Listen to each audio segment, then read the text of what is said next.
Bonsoir à tous. Vous m'entendez? Très bien. Alors, cher Ahmed, pourriez-vous nous faire une présentation du nouveau modèle de développement en faisant un focus particulier sur la partie qui concernera les acteurs économiques, c'est-à-dire la partie liée à l'économie et aux axes stratégiques de transformation? Absolument. D'abord, laissez-moi remercier les organisateurs, le groupe GBM, particulièrement Samira Ben Ali et Samir Hjij, même si j'ai compris grâce à la présentation de Samira que Samira et Samir, c'est juste une coïncidence. Et donc, merci de m'avoir invité. Samira m'a demandé, en ma qualité, qualité de membre de la commission spéciale qui a été nommée par le roi pour réfléchir sur le nouveau modèle de développement, de faire une petite présentation sur le volet économique en 10 minutes maximum.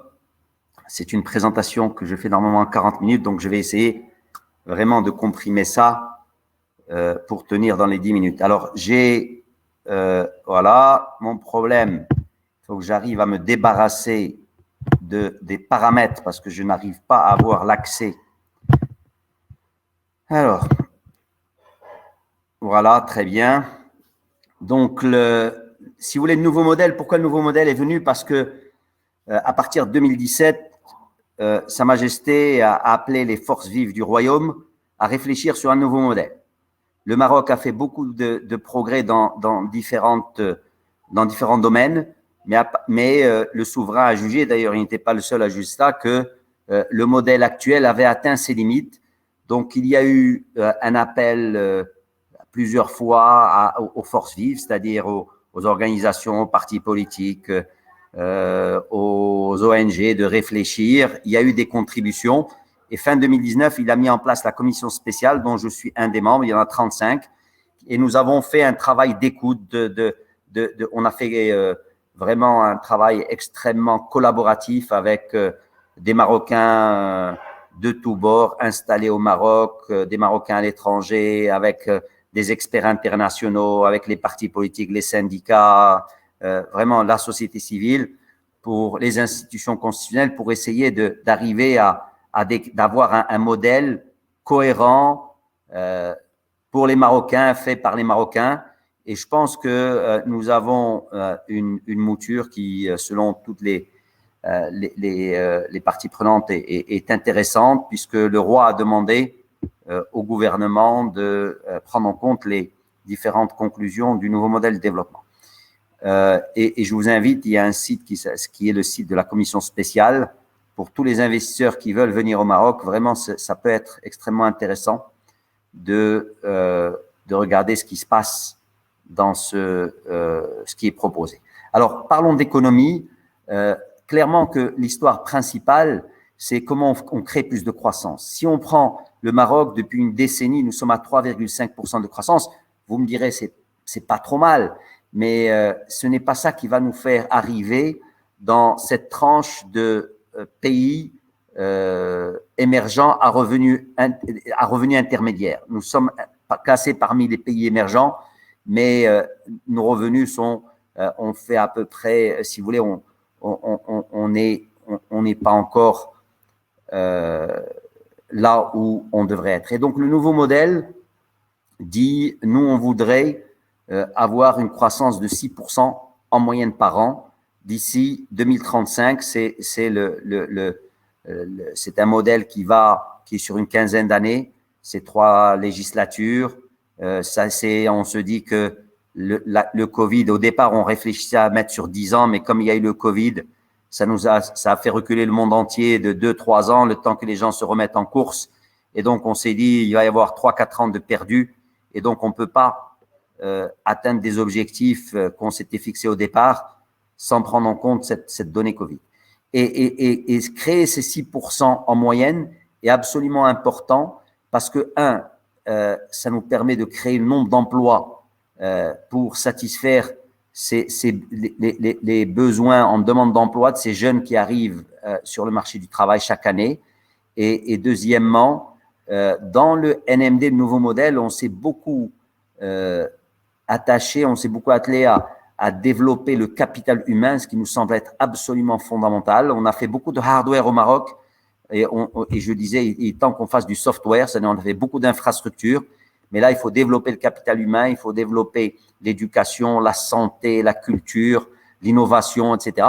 Et tout cela, on a besoin d'argent pour le faire, et donc la croissance économique viendrait pour permettre justement de financer ces grandes ambitions du NMD dans les secteurs sociaux. La couverture sociale généralisée, par exemple, est une chose. Je crois que le Maroc sera le premier pays en Afrique à avoir une couverture sociale généralisée, à l'instar de ce qu'il fait dans les pays développés, dans les 3-4 années à venir. On peut avancer, s'il vous plaît. Alors, ça, c'est juste pour vous dire que, en fait, passer de 3,5 à 6%, une année, vous pouvez les faire, c'est pas compliqué, mais les faire sur 15 ans, c'est vraiment une vraie, c'est un vrai challenge.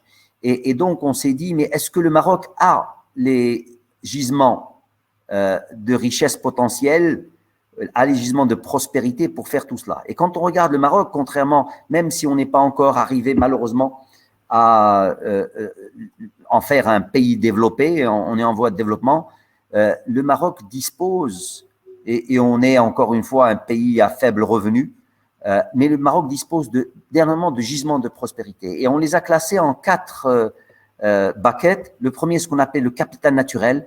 Là, on va retrouver bien sûr tout ce qui est phosphate, tout ce qui est mine, mais on va retrouver tout ce qui est capital énergétique. Vous savez, le Maroc a, pour les énergies renouvelables, nous avons la capacité énergétique d'un Venezuela ou d'un Nigeria. Alors, vous voyez, donc, il y a vraiment en équivalent, en tonnes équivalent pétrole. Donc, on a vraiment de quoi faire. Le capital agricole et forestier, qui est très important, tout ce qui est, je ne vois plus là, voilà, l'économie bleue, donc la pêche, l'aquaculture.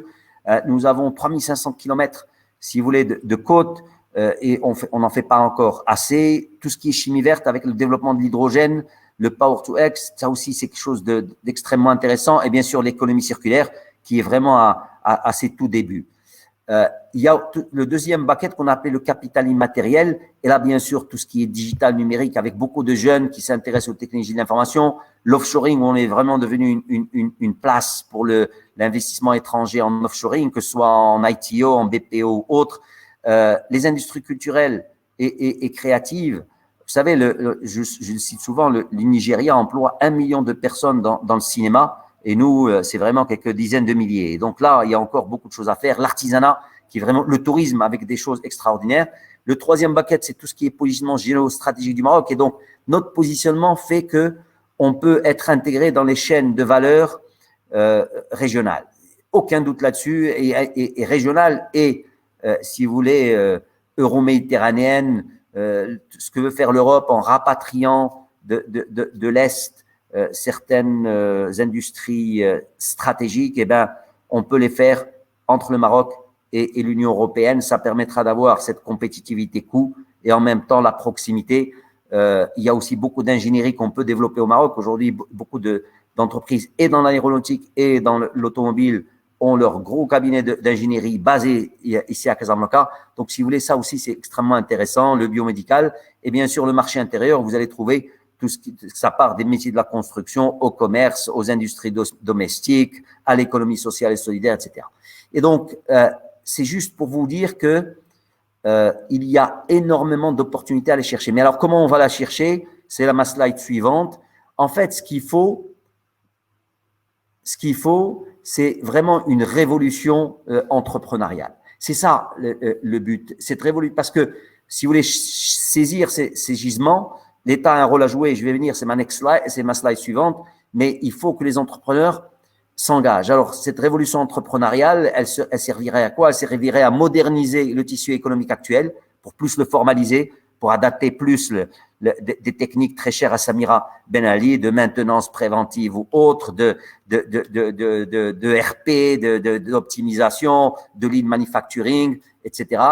Diversifier, c'est-à-dire il s'agit pas de faire plus de la même chose, mais de faire plus de choses différentes. La montée en gamme qui est extrêmement importante parce que si vous voulez, plus vous allez monter en gamme, et bien plus vous allez pouvoir, et ça a besoin d'innovation, mais vous allez pouvoir vous différencier, ne plus être soumis à la concurrence des pays à bas coût. Et donc là aussi, il y a un vrai programme là-dessus de montée en gamme. Et bien sûr, l'internationalisation, parce que le marché est un petit marché, on est 34 millions d'habitants, mais le Maroc a signé des accords de libre-échange pour pouvoir toucher 1 milliard de consommateurs sans avoir à payer de droits de douane. Et ça, c'est aussi une opportunité extrêmement intéressante pour les investisseurs marocains et internationaux. Et alors, pour pouvoir lancer cette révolution entrepreneuriale, est-ce qu'on peut avancer, s'il te plaît, Farid? Ben, nous avons, dans le cadre du NMD, essayé de comprendre quels étaient les obstacles à cette révolution entrepreneuriale que nous appelons de nos voeux. Et nous en avons défini 4.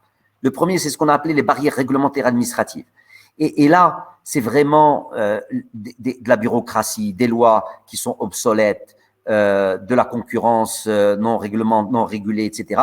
Et donc, quand on parle de barrières réglementaires administratives, on dit l'objectif, il faut sécuriser l'initiative privée. Et donc, nous proposons des mesures extrêmement concrètes, ce qu'on a appelé le choc de simplification et des lois de modernisation, le renforcement des instances de régulation, la réforme de la justice, parce que ça aussi, le bas blesse sur ce point-là, les gens, et le défenseur de l'entreprise. Le deuxième volet que nous avons identifié, le deuxième obstacle, c'est la compétitivité. Toute entreprise qui veut produire doit être compétitive. Et donc, on dit qu'il faut réaliser un choc de compétitivité. Et là, on parle de baisse massive du coût de l'énergie et du coût de logistique, parce que nous avons un coût de logistique qui est à peu près à 20% du PIB, malheureusement, alors que dans les autres pays, il doit être à 12-13%. Donc, on a encore des choses à faire.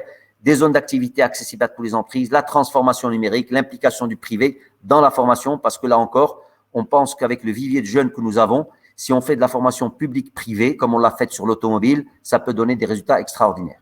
Le troisième volet, c'est qu'on a jugé que l'accompagnement du public était insuffisant dans des secteurs qui étaient des secteurs risqués. Si je veux faire de la montée en gamme, eh ben c'est difficile à l'entreprise marocaine de le faire toute seule. Si je veux faire de la diversification, ben c'est plus risqué. Et donc, l'État doit mettre la main à la poche pour financer la diversification. Alors, ça peut ne pas être qu'en subvention. Ça peut être des fonds de capital risque qui prennent eux-mêmes le risque avec l'entrepreneur pour aller sur un secteur, ce qu'on appelait des low jumps ou des high jumps, pour aller diversifier les activités actuelles, je dirais les activités courantes. Deuxième des choses, c'est tout ce qui est aussi la commande publique qui peut être extrêmement intéressante dans ce domaine-là pour favoriser cette orientation vers les activités productives. Et dernier point, c'est tout ce qui est crédit impôt recherche, ou même on a des mécanismes pour financer l'innovation dans l'entreprise. Dernier volet, c'est le cadre macroéconomique qu'on a jugé peu porteur de croissance. Et donc, on veut un cadre macroéconomique qui est au service du développement, au niveau de la fiscalité, donc baisse de la charge fiscale sur l'entreprise, sur le travail, renforcement de la concurrence bancaire et surtout dans le fintech, qui peut être un levier extraordinaire d'innovation au niveau de tout ce qui est services bancaires, l'adaptation des règles macro-prudentielles. Parfois, on est plus réaliste que le roi ici au Maroc. Et donc, nous utilisons des règles macro-prudentielles de Bâle 3 qui sont extrêmement contraignantes pour la petite TPE et PME. Même, on fait plus que Bâle 3. Et enfin, le marché de capitaux qui peut absolument, il faut le développer. Nous avons malheureusement un marché de capitaux qui n'est pas dynamique, qu'on a utilisé à une époque pour faire beaucoup d'argent, je dirais, parce qu'il y avait pas mal de délits d'initiés. Et là, donc, on appelle de nos voeux un marché de capitaux qui peut être un marché de capitaux pour l'Afrique, un marché pour les minerais, un marché où il y aurait un régulateur qui jouerait son rôle, où on encouragerait la petite et moyenne entreprise à rentrer en simplifiant tout ce qui est demande réglementaire, etc. Et donc voilà, donc si vous voulez, tout cela est important. Et donc je vais finir avec ma dernière slide. Voilà, et donc quand on regarde, donc c'est quoi cette nouvelle, c'est quoi cette transformation économique dont on parle?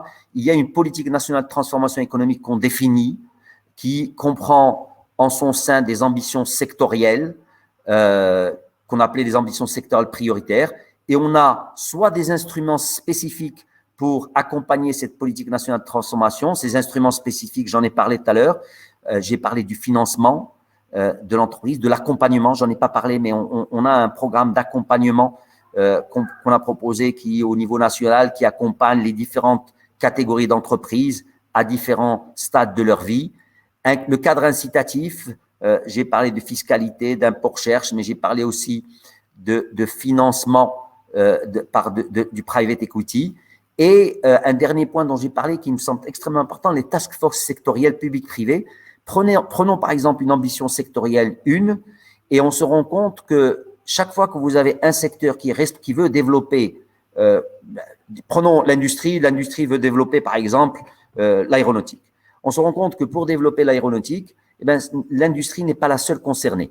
Et donc, souvent, vous allez trouver d'autres ministères. Ça peut être le ministère du Transport, ça peut être le ministère de l'Intérieur, ça peut être le ministère de l'Équipement, ça peut être le ministère des Finances, etc., qui vont être impliqués dans ce développement. Et souvent, il y a des problèmes ce qu'on appelle les problèmes de coordination. Et donc, on crée une task force que le ministre responsable, je dirais, de l'ambition sectorielle préside, où les autres ministères sont présents, mais aussi, ce qui est très intéressant, c'est le public-privé, donc la participation du privé, pour pouvoir identifier les obstacles et les lever. Et dernier type d'instruments, donc les instruments spécifiques, les instruments transverses, que ce soit la compétitivité, le cadre macroéconomique dont j'ai parlé tout à l'heure. Donc voilà un peu, j'ai essayé d'aller très très vite pour partager avec vous ces quelques éléments. Bien sûr, le rapport tout entier se trouve sur le site de la commission spéciale et j'aurai, j'espère, l'occasion d'avoir à parler encore avec Samir et pouvoir partager plus d'informations si besoin. Merci encore. Un grand merci.